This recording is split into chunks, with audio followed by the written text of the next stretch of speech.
I have come to deliver the speech by His Excellency, the President of the Republic of Zimbabwe, Comrade Dr. Emerson Dambudzo Mnangagwa, who has been caught up by other unplanned events, and so I have come to represent him.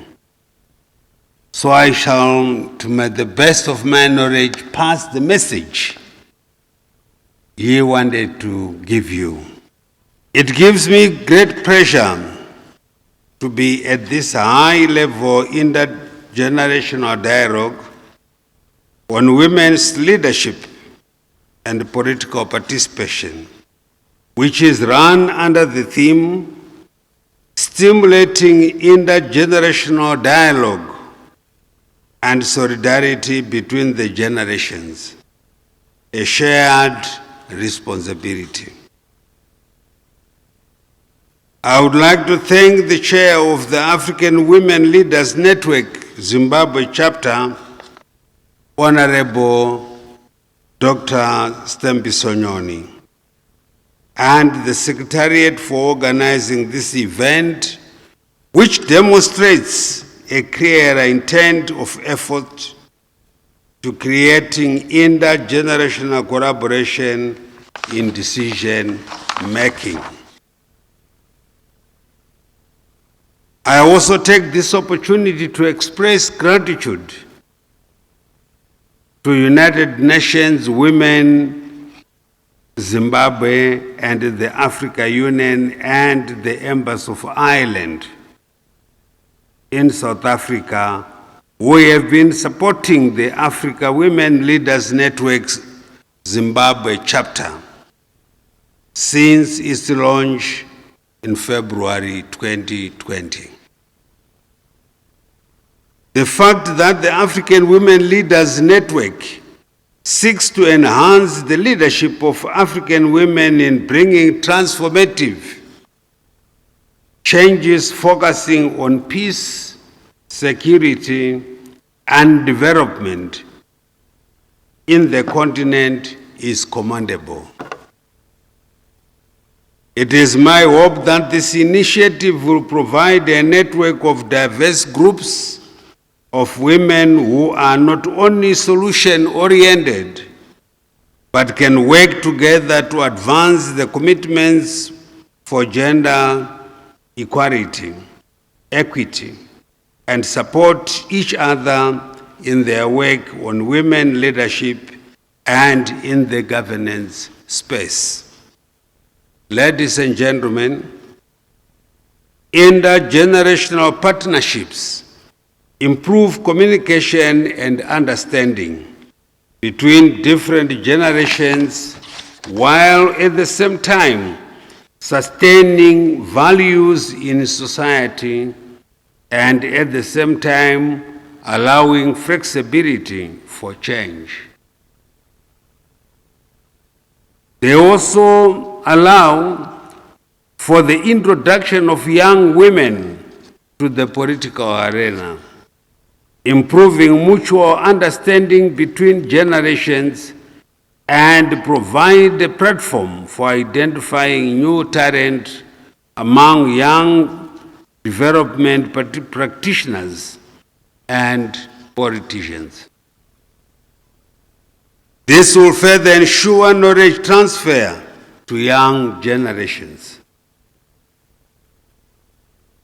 These partnerships also provide a platform for improving intergenerational equity and ensuring better outcomes for sustainable development, and through organizations such as the African Women Leaders Network, enable mobilization of new members and enhancing decision-making related to sustainability. It has been noted that matching senior and juniors for supporting of learning has demonstrated that both individuals learn from the process and that attitudes can shift for the better. Furthermore, values can be retained and passed down to younger generations, while fresh questions and solutions can encourage concrete actions. This, therefore, allows the development of new ideas, conduct with a new culture, strengthening of capabilities, new skills, working together on joint projects, and increase in the level of confidence. I am aware that the youth want their voices to be heard and to have a more direct impact on development of policy and other guiding frameworks that affect their issues. Yeah, this is quite correct, but it must be practiced with care.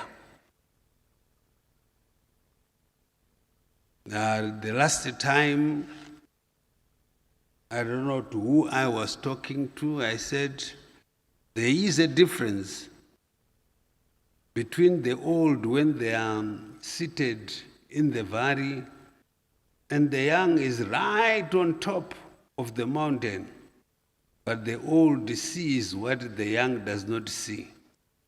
I think that was Achebe.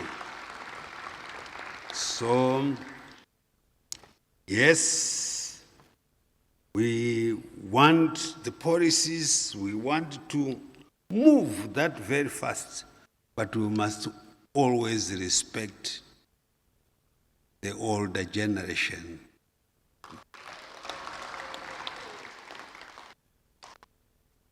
The engagement by the youth should be understood in terms of intergenerational dialogue, collaboration, learning, and substantive decision, and that giving them autonomy to explore new ideas is vital for a progressive society.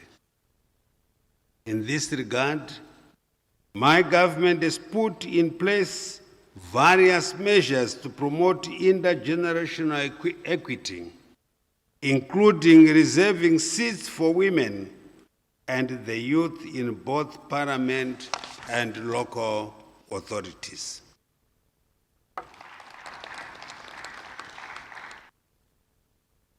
In pursuance of the objectives of Agenda 2063, my government, through our legal frameworks, values gender equality and equity in politics. Zimbabwe is signatory to many declarations aimed at increasing women's leadership and decision-making.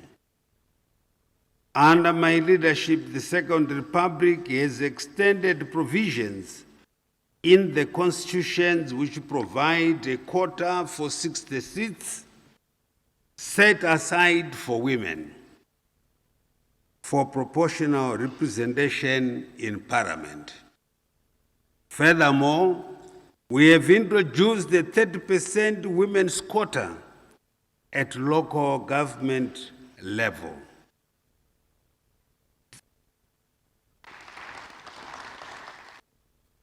These positive developments, which counterbalance the constituency-based first-past the post-electoral system, which is viewed by some as highly competitive and not friendly to women. Tikatanga kurova tambo ndiye awina, it means we are not going to be developing our women. That's why the president has said, let's take time to keep on helping each other so that no one is left behind. At the ministry level, it is commendable that the Minister of Women Affairs, Community, Small and Medium Enterprises, Development, has developed a women in leadership and decision-making strategy, which calls for the youth to be engaged in decision-making at all levels. Ladies and gentlemen, globally, it has been observed that when generations are brought together, it challenges the conventional approaches to governance and helps to build bridges between individuals of different generations from local to the national level. Therefore, more work must be undertaken to ensure that the needs of today are fulfilled without compromising the potential of tomorrow. From the oldest of us to the youngest, living tomorrow must mean that we all have to make sure that the future will turn out better than today. Whilst the gap between generations can sometimes seem to be larger than ever before, we have more to gain together in solidarity. Hence, the intergenerational dialogue, engagement between generations can be improved. It is my hope that this dialogue on women's political participation will be a learning process and tool which will bridge the intergenerational divide, including through harnessing the demographic dividend to foster learning, experience sharing, and mentorship on social and political leadership. It is heartening to see the formation and successes being scored by organizations such as Young Women for Economic Development and the Concord Young Women in Business, among others. I also reiterate the importance of having male gender champions in the women's movement.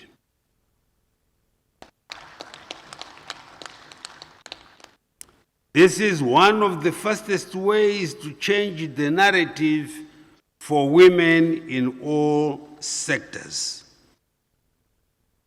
If you leave these young women, we have these young men in your organization, there will always be a fight to say, let's understand what they are trying to do. But you pull together with them, they will understand and give you more ideas. And together you share ideas. And together you then bring to the actuality of saying, when you are alone, you can run fast. But when we are together, we can go distances.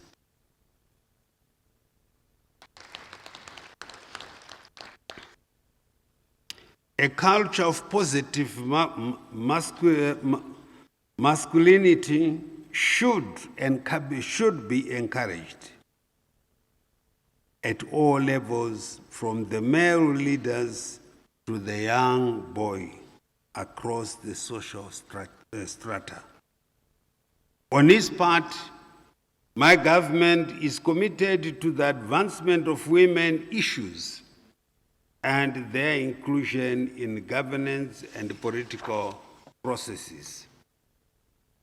With these remarks, I therefore declare the high-level intergenerational dialogue on women's political participation officially opened. God bless you. God bless Zimbabwe. I thank you. Marongera vaneta wepanyika